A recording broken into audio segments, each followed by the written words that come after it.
اور خوشی غمی میں شکر گزار ہوگی اور ہر اونچائی اترائی پر اللہ تعالیٰ کی حمد و ثنا کرے گی۔ نمازوں کے اوقات کے لیے آفتاب کے ذریعے حساب رکھیں گے۔ وہ کتنے ہی تنگ حال اور عاجز اور مسکین کیوں نہ ہوں، اپنے آزار بند اور چادریں اور پاجامے ٹخنوں سے اوپر رکھیں گے، اپنے اعضاء کے اطراف یعنی ہاتھوں، پاؤں اور چہروں کا وضو بنائیں گے۔ ان کا منادی یعنی مؤذن آسمانوں میں یعنی اونچی اونچی جگہ سے پکارے گا۔ جنگ اور نماز میں ان کی صفیں ایک جیسی ہوں گی۔ وہ راتوں میں نغمہ سرائی کریں گے یعنی راتوں میں قیام اور تلاوت قرآن کریم کریں گے۔ اور دوستو حضرت ابو ہریرہ رضی اللہ تعالیٰ عنہ سے روایت ہے کہ خود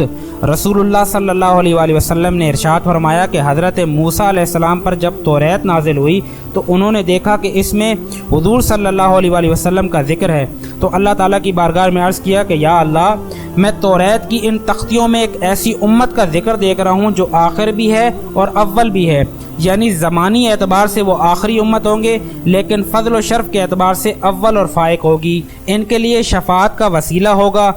اس کی دعاؤں سے رحمتوں کی بارشیں ہوں گی۔ ان کے سینوں میں قرآن کریم محفوظ ہوگا جسے وہ بن دیکھے زبانی پڑھا کریں گے۔ ان کے لیے غنیمت حلال ہوگی، صدقات ان کے پاس اپنے ہی شکموں کے لیے جائز ہوں گے۔ یہ اسی امت کے مخصوصین ہیں جنہیں پر شرعی احکام کو آسان کر دیا گیا ہے۔ غنیمتیں اور صدقات ان کے لیے حلال کی گئیں جبکہ گزشتہ امتوں کے لیے حلال نہ تھیں۔ جب وہ کسی برائی کا محض ارادہ ہی کریں گے تو اسے نہیں لکھا جائے گا، لیکن جب وہ برائی کریں گے تو اسے صرف ایک دفعہ ہی لکھا جائے گا، لیکن جب وہ کسی نیکی کا محض ارادہ ہی کریں گے تو اسے بھی لکھا جائے گا، اور جب وہ نیکی کر جائیں گے تو اس کے بدلے 10 نیکیاں لکھی جائیں گی۔ انہیں اولین اور آخرین کا علم عطا کیا جائے گا، دجال کو وہی واصل جہنم کریں گے۔ دوستو بعض روایتوں میں آتا ہے کہ حضرت موسیٰ علیہ السلام نے جب توریت میں مصطفیٰ کریم صلی اللہ علیہ وآلہ وسلم کی امت کے 70 اوصاف دیکھے